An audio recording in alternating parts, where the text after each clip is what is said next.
Have you ever hit the point where you are so exhausted that even the fun things start to feel like a chore? You get home from work and you can't even think about making dinner, let alone going to the gym or hanging out with a friend. So you collapse on the couch, scroll on your phone, maybe binge a show you're not even really watching, and then drag yourself to bed only to do it all over again the next day. That's burnout. And if you're watching this video, I'm guessing that you're in it. Not just flirting with it, not just feeling a little bit tired, fully burnt out. Trust me, I've been there too. I'm Dr. Mel and I specialize in anxiety, burnout, and nervous system dysregulation. I've also lived through burnout more times than I'd like to admit. At the start of this year, I moved across the country, which yes, was very exciting, but behind the scenes, I was extremely depleted. I'd spent months overextending myself, saying yes to everything, pushing past the signals that my body was giving me to slow down. And by the time that I landed in my new home, I had nothing left in the tank. Burnout doesn't always look like being unable to do anything else besides getting off the couch. Sometimes it can feel like you're holding things together just enough to get by, to get through that to-do list, of feeling totally disconnected from yourself while you're doing it. So I want to walk you through the exact 6-week plan that I use to recover from burnout. And it's what I share with my clients as well when they're going through the same thing. It's simple, but it's really powerful. And most importantly, it works. You can't just journal your way out of burnout or sleep and rest your way out of it either. You need a holistic plan that supports your nervous system, your sense of purpose, and your actual life. That's what this recovery plan is. We're gonna work on your body, your joy, and your mind, because real healing happens when all three of those come back online. Here's what we're not doing. We're not gonna try and overhaul our entire life overnight. That would only lead to more stress, more shame, more shutdown. Instead, we're gonna build in layers. Gentle structure to support your healing. We'll move through 3 phases over the next 6 weeks. Weeks 1 and 2 are gonna be about regulating your body. Weeks 3 to 4, reconnecting with joy. And weeks 5 to 6 for restoring your mind. Each phase is gonna build on the last. So by the end, you'll have a complete whole person foundation to not just bounce back, but to really feel good again. We're talking nervous system regulation, real rest, small joys, creative sparks, and a renewed connection to yourself. And I've created a Notion checklist to keep track of it all. It's linked down below. Let's get started with phase 1. In weeks 1 and 2, this is all about the foundation and making it really strong. If you're in full burnout mode, your nervous system is likely stuck in a prolonged stress response. Maybe you're wired and tired all the time, or maybe you're stuck in freeze, mentally checked out, emotionally flat, just kind of going through the motions of life. So this phase is about giving your body rhythm and consistency. Because yes, we need nervous system regulation, but regulation isn't just breath work or cold plunges. It's about sending your body consistent signals to tell it that it's safe. Predictability, repetition, gentle routine.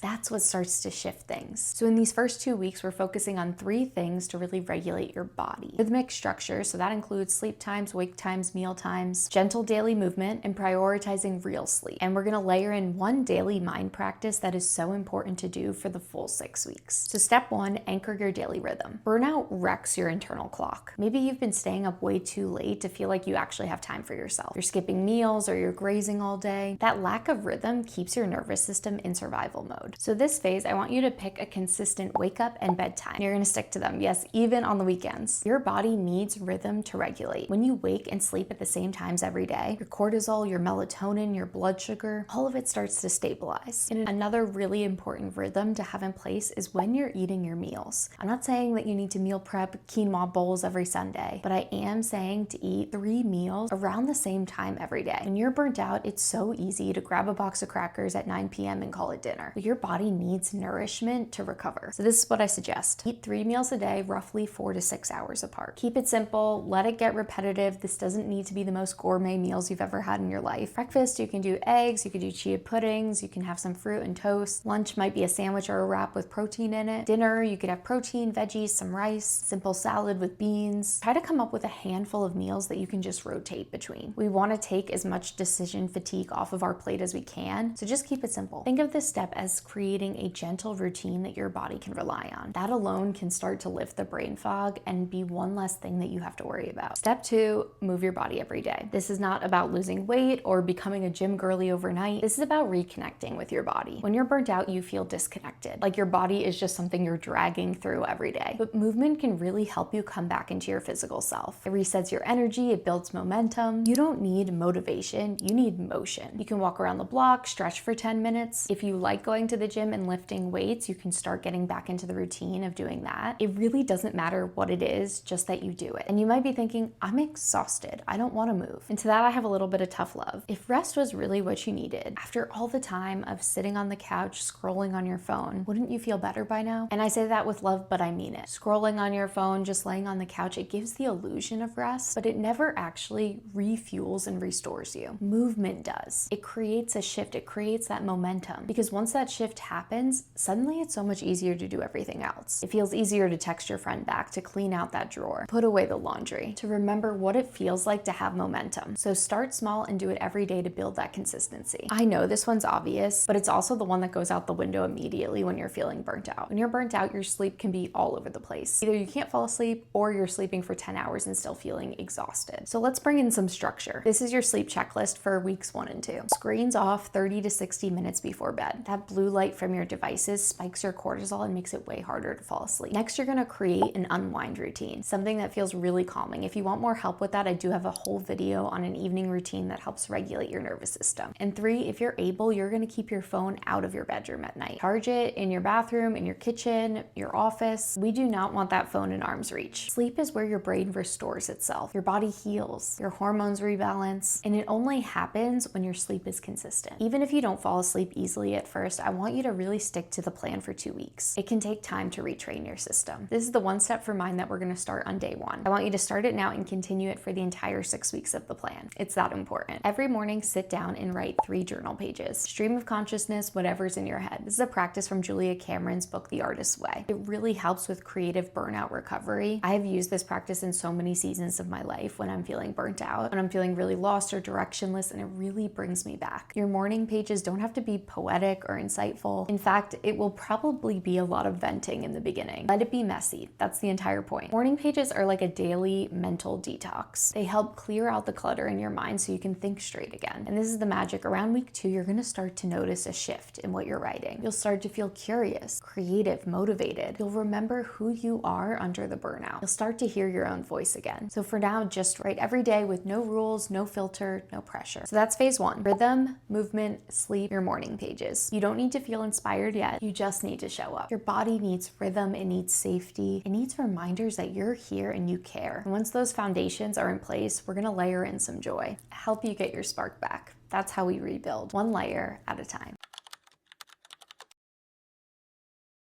Moving on to phase 2, so this is going to be weeks 3 to 4. This phase is all about reconnecting with your joy. This is where we start to invite your spark back in. Not because we have to feel productive or fixed, but because joy is one of the most powerful forms of medicine. And when you're healing from burnout, you need that more than ever. Let's start really simple. Open up your planner, open up your Google Calendar, and you're going to schedule in 2 novel experiences this month. Burnout really flattens your world. It turns every day into just feeling like a sad repeat of the last. That's what makes it so soul depleting. It's not just exhaustion, it's the absence of anything novel and new. And that can make you feel really stuck. So to counter that, we're gonna introduce some novelty. Your brain is wired to respond to new, exciting experiences with a dopamine release. It doesn't even have to be that groundbreaking. It can be just trying out a different coffee shop. It just needs to be something different. So some ideas might be trying the new restaurant that just opened in town, visiting a museum you've always said you wanted to visit, signing up for a one-time creative class, so whether that's pottery, one of those paint and sip classes, taking a day trip to a town maybe an hour away, going to a concert or a farmer's market, all those things that you're always like, oh, I'll do that someday. We're gonna start doing them now. And at least one of the 2 novel experiences needs to involve another human being, a loved one, a friend. Burnout isolates you, makes you wanna withdraw. Regulation comes through connection. You don't need to be the life of the party. You might not be your best self in this outing, but let your nervous system remember what it's like to co-regulate, to feel safe around someone, to share a meal, to laugh. You're gonna be surprised how much lighter you feel after doing something new, even if it's just a 30-minute activity. Step 2 is you're gonna create something new every week. This is all about play. Burnout makes you feel like you have nothing to give. It disconnects you from a sense of identity. And often when we feel that flat, we try to distract ourselves by consuming instead of creating. That looks like a lot of scrolling, watching, and numbing out. But consuming isn't the same as living. And that dullness starts to lift when we start to create again. The opposite of stagnation is creation. It doesn't need to be perfect. It doesn't have to be productive. This is simply about the act act of bringing something from nothing. So for the next 2 weeks, you're gonna create something once a week. Some examples could be coloring one page from a coloring book, making a collage, a vision board from old magazines, baking a dessert you've had pinned on your Pinterest board forever. Keep it really low pressure, but make it tangible and really joyful. And notice what happens after you create. Do you feel a little bit more here, a little more like yourself? That's that spark coming back. The third piece of this phase is connection. Not just talking to people, but nervous system soothing connection. Here's why it matters. Your vagus nerve, the same one that helps you to regulate with stress and anxiety, is also what helps you to co-regulate in the presence of safe people. In other words, your body literally calms down when you're in the presence of someone who feels safe. So let's use that to our advantage. Here's what I want you to do. Reach out to someone who you can feel yourself around, who feels easy, someone you don't have to explain yourself to, and make a plan to spend time together in real life. Go for a walk, go to a coffee shop, do the novel experience together, and let it be what it is. If that feels like too much right now, even just sitting in a park, being around other people, sitting in a coffee shop can give you that sense of connection. Being in community without pressure can be so healing. And if you feel resistant to this step, that's okay too. Burnout can make you feel irritable, emotionally shut down. Let your people in on that. Hey, I'm in a weird space right now. I'm feeling really burnt out. I would love to just sit with you. You don't need to show up as your best self. It can be preventing you from really connecting with other people. You just need to show up. Let your nervous system relearn safety with other people. You don't have to do this alone. So to recap, phase 2 is all about bringing life back in. Not all at once, not with a lot of pressure, but with intention. You're still doing the foundations of phase 1, so focusing on your sleep, movement, meals, and your morning pages. But now we're building in that joy, creativity, and connection on top of it. Because recovery isn't about just fixing what feels broken. It's about remembering what lights you up.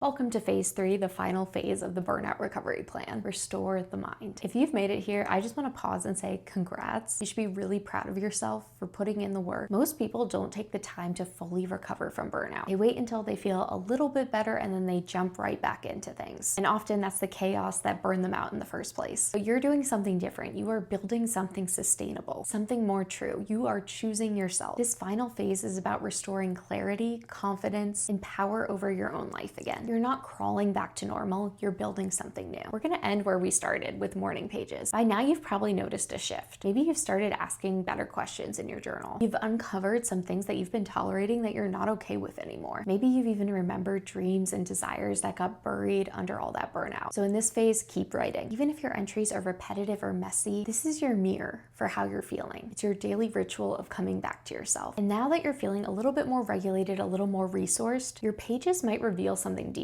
Truths about what matters, what no longer fits, and what's next. Next up is visioning. We're not talking about goals or hustle. This is about crafting a feeling, a frequency, a way of being. So you're gonna create a Pinterest board, a mood collage, even just a simple note in your phone about how you want your life to feel. Focus on textures, moods, spaces that reflect that. Maybe you really want your life to feel more peaceful. You want it to have ease and spaciousness. What are some images and visuals that reflect that for you? Then every morning after you write your morning pages, spend some time looking at this vision board for 2 minutes. Really start to imprint those visuals in your mind. This is starting to retrain your nervous system. When you can visualize ease, your body starts to believe that that's possible again. You are allowed to want more for your life. And this board can help remind you of what more looks like for you. So now that you're feeling more regulated, you're feeling joyful, you're feeling more connected and clear, now it's time to ask yourself, what got you here? Burnout doesn't just happen out of nowhere. There are usually warning signs. They're subtle at first, and then they get loud. And the truth is most of us ignore them until we can't anymore. This week is the perfect time to reflect on that. You've given yourself enough space to feel more regulated about the situation. So I want you to go back in time and think about what were the situations, what are the things that were happening or not happening that got you to that space of burnout. In your morning pages, you can reflect on this. What were the early signs that I ignored? What was my self-talk like when I told myself to keep pushing?